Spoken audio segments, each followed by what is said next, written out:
फातिमा की रानी माँ, प्रभु यीशु की माँ, आसरा तू ही है माँ।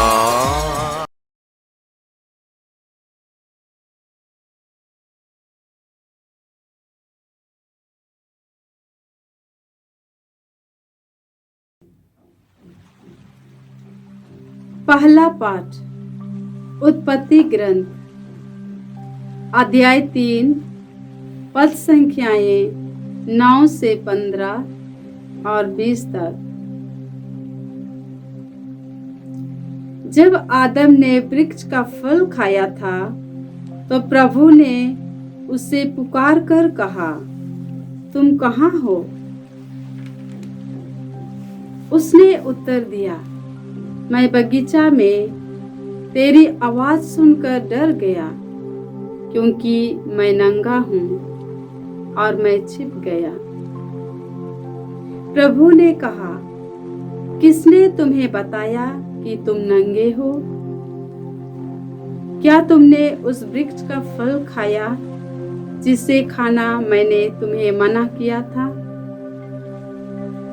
मनुष्य ने उत्तर दिया, मेरे साथ रहने के लिए जिस स्त्री को तूने दिया है, उसी ने मुझे फल दिया और मैंने खा लिया। प्रभु ईश्वर ने स्त्री से कहा, तुमने क्या किया? और उसने उत्तर दिया, सांप ने मुझे बहका दिया और मैंने खा लिया। तब ईश्वर ने सांप से कहा, चूंकि तूने यह किया है, तू सब घरेलू तथा जंगली जानवरों में शापित होगा। तू पेट के बल चलेगा और जीवन भर मिट्टी खाएगा। मैं तेरे और स्त्री के बीच, तेरे वंश और उसके वंश में शत्रुता उत्पन्न करूंगा। वह तेरा सिर कुचल देगा और तू उसकी एड़ी काटेगा। मनुष्य ने अपनी पत्नी का नाम हव्वा रखा, क्योंकि वह सभी मानव प्राणियों की माता है। प्रभु की वाणी। ईश्वर को धन्यवाद। भजन अनुवाक्य। प्रभु के आदर में नया गीत गाओ, क्योंकि उसने अपूर्व कार्य किए हैं। प्रभु के आदर में नया गीत गाओ, क्योंकि उसने अपूर्व कार्य किए हैं। प्रभु के आदर में नया गीत गाओ, क्योंकि उसने अपूर्व कार्य किए हैं। उसके दाहिने हाथ और उसके पवित्र भुजा ने हमारा उद्धार किया है। अनुवाक्य। प्रभु के आदर में नया गीत गाओ, क्योंकि उसने अपूर्व कार्य किए हैं। प्रभु के आदर में नया गीत गाओ, क्योंकि उसने अपूर्व कार्य किए हैं। प्रभु ने अपना मुक्ति विधान प्रकट किया और सभी राष्ट्रों को अपना न्याय दिखाया है। उसने अपनी प्रतिज्ञा का ध्यान रखकर इस्राएल के घराने की शुद्धि ली है। अनुवाक्य। प्रभु के आदर में नया गीत गाओ, क्योंकि उसने अपूर्व कार्य किए हैं। प्रभु के आदर में नया गीत गाओ, क्योंकि उसने अपूर्व कार्य किए हैं। पृथ्वी के कोने कोने में हमारे ईश्वर का मुक्ति विधान प्रकट हुआ है। समस्त पृथ्वी आनंद मनाए और ईश्वर की स्तुति करे। अनुवाक्य। प्रभु के आदर में नया गीत गाओ, क्योंकि उसने अपूर्व कार्य किए हैं। प्रभु के आदर में नया गीत गाओ, क्योंकि उसने अपूर्व कार्य किए हैं। दूसरा पाठ एफेसियों के नाम संत पौलुस का पत्र, अध्याय 1 पद संख्याएं 3 से 6, 11 से 12 तक। ईश्वर ने संसार की सृष्टि से पहले मसीह में हमको चुन लिया। धन्य है हमारे प्रभु यीशु मसीह का ईश्वर और पिता। उसने मसीह द्वारा हम लोगों को स्वर्ग के हर प्रकार के आध्यात्मिक वरदान प्रदान किए हैं। उसने संसार की सृष्टि से पहले मसीह में हमको चुन लिया, जिससे हम मसीह से संयुक्त होकर उसकी दृष्टि में पवित्र तथा निष्कलंक बन जाए। उसने प्रेम से प्रेरित होकर पहले से निर्धारित किया कि हम यीशु मसीह द्वारा उसके दत्तक पुत्र बन जाएंगे। इस प्रकार उसने अपनी मंगलमय इच्छा के अनुसार अपने अनुग्रह की महिमा प्रकट की है। वह अनुग्रह हमें उसके प्रिय पुत्र द्वारा मिल गया है। ईश्वर सब बातों में अपने मन की योजना पूरी करता है।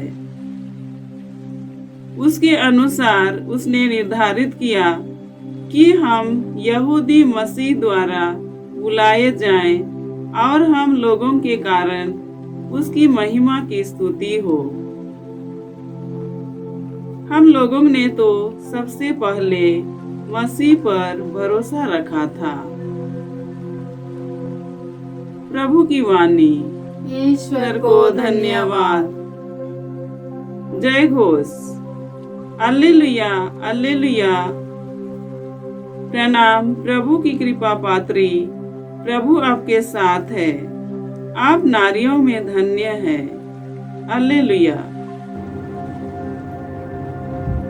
निष्कलंक मां मरियम का पर्व।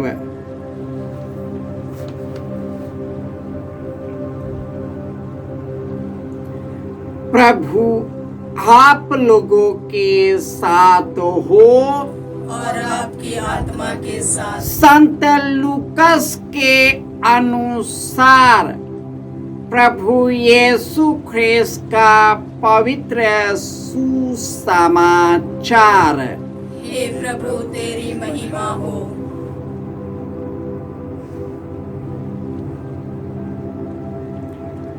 अध्याय 1 पद संख्याएं 26 से 38।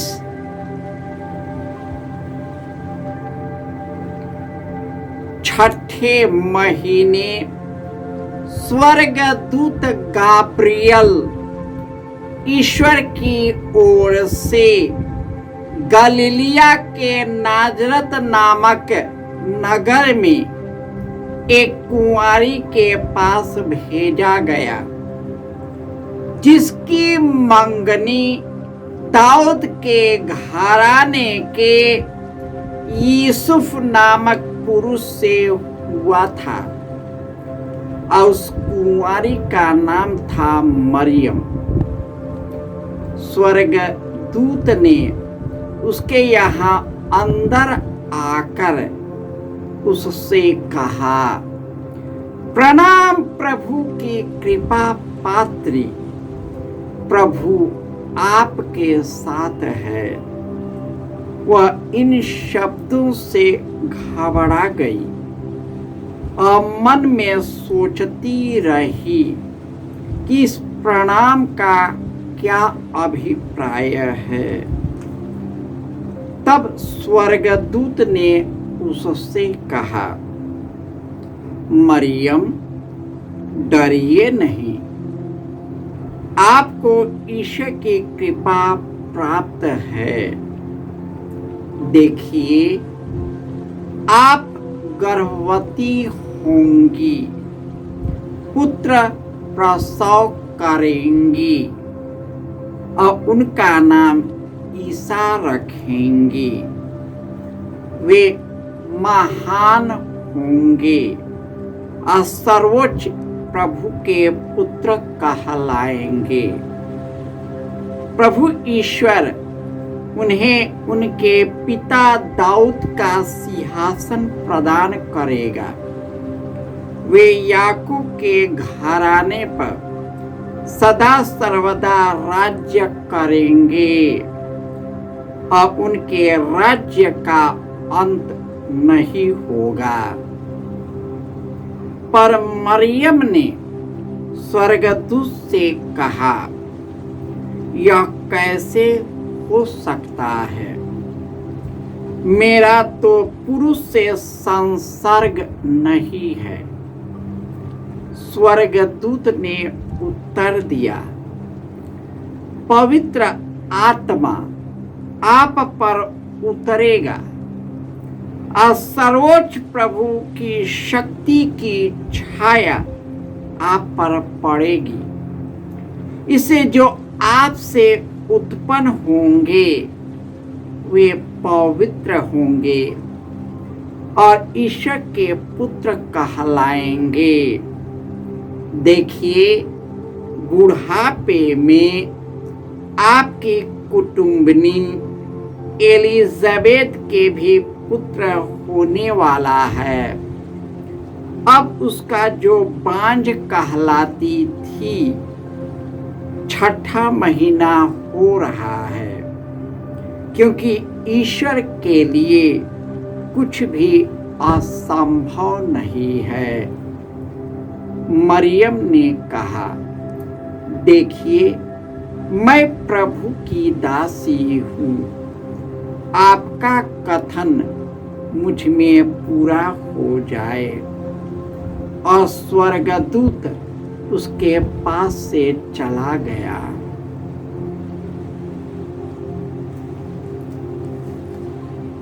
यह प्रभु का सुसमाचार है। हे क्रिस्त तेरी स्तुति हो। क्रिस्त में प्यारे भाइयों और बहनों, आज माता कलीसिया बड़े उल्लास और खुशी से निष्कलंक मां मरियम के गर्भ का पर्व मनाती है। ईश्वर ने मनुष्य को अपना प्रतिरूप बनाया। उसने नर और नारी के रूप में हमारी सृष्टि किया। उसने आदम और हेवा को बनाया। ईश्वर ने मनुष्य की मृत्यु नहीं बनाई।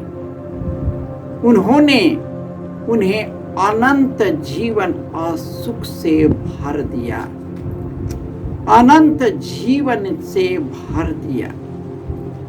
परंतु शैतान की ईर्ष्या के कारण इस संसार में बुराई आया, पाप आया और पाप के कारण मृत्यु आई और सभी संसार और हम में और आप में फैल गया।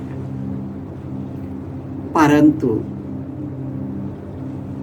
ईश्वर ने संसार की सृष्टि से पहले मां मरियम को पवित्र और निष्कलंक बनाया और ईश्वर ने प्रभु यीशु के द्वारा हम लोगों को अपने प्रेम के सानिध्य में चुन लिया है, ताकि हम सभी मां मरियम के जैसे पवित्र और निष्कलंक बने। और मां मरियम बहुत पवित्र हृदय से प्रार्थना करती थी, मनन चिंतन किया करती थी। यही कारण है कि जो मनुष्य पाप के कारण अभिषिक्त हो गया था, मां मरियम के द्वारा हमारे अभिशाप, कुकर्म और पापों को क्षमा कर दिया। यह हमारे संसार के इतिहास में अद्वितीय है कि मां मरियम ने यीशु को निष्कलंक जन्म दिया, बिना पुरुष के संसर्ग के बिना। सर्वोच्च ईश्वर की छाया उस पर पड़ने लगा, पवित्र आत्मा उस पर उतर गया, क्योंकि मां मरियम पवित्र और निष्कलंक थी। और स्वर्गदूत ने जो उसे संदेश दिया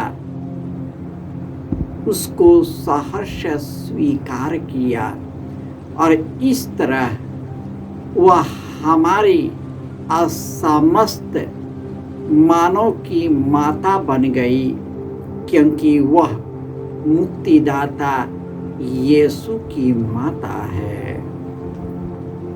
हम उनका आदर और सम्मान करते हैं, क्योंकि उन्होंने इसी धरती पर उसने पवित्र और निष्कलंक जन्म लिया, प्रभु यीशु को जन्म दिया और अपने साथ उन्हें 30 वर्षों तक अपने संरक्षण में रखा, और इस तरह प्रभु यीशु के मिशन कार्य को और आगे बढ़ाया।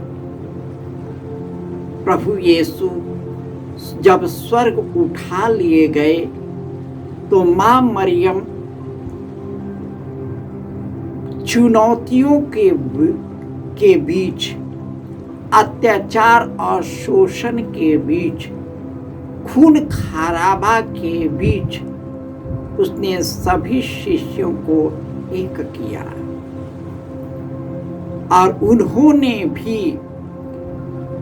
पूरे हृदय और शक्ति से प्रभु यीशु ने जो कार्य सौंपा था उस कार्य को आगे बढ़ाया। इसलिए ईश्वर ने उसे स्वर्ग की रानी का मुकुट दिया, और उसकी मध्यस्थता द्वारा जब हम प्रार्थना करते हैं, यीशु खुद उस प्रार्थना को स्वीकार कर उसे पूरा करता है। आज बड़े ही खुशी और आनंद से मां मरियम को अपने जीवन में ग्रहण करते हैं कि वह सदैव हमारा साथ रहे, हमारे विश्वास और भरोसों के मजबूत करे, अपने पुत्र यीशु से निरंतर प्रार्थना करती रहे, ताकि हम मां मरियम के जैसे पवित्र और निष्कलंक बने, क्योंकि हमारा वचन कहता है, धन्य है वे जिसका हृदय पवित्र और निर्मल है, वे ईश्वर के दर्शन करेंगे। और हम पवित्र हृदय से यीशु के समझ खड़े होंगे और उनको वैसे ही देखेंगे जैसे वे हैं। जय यीशु।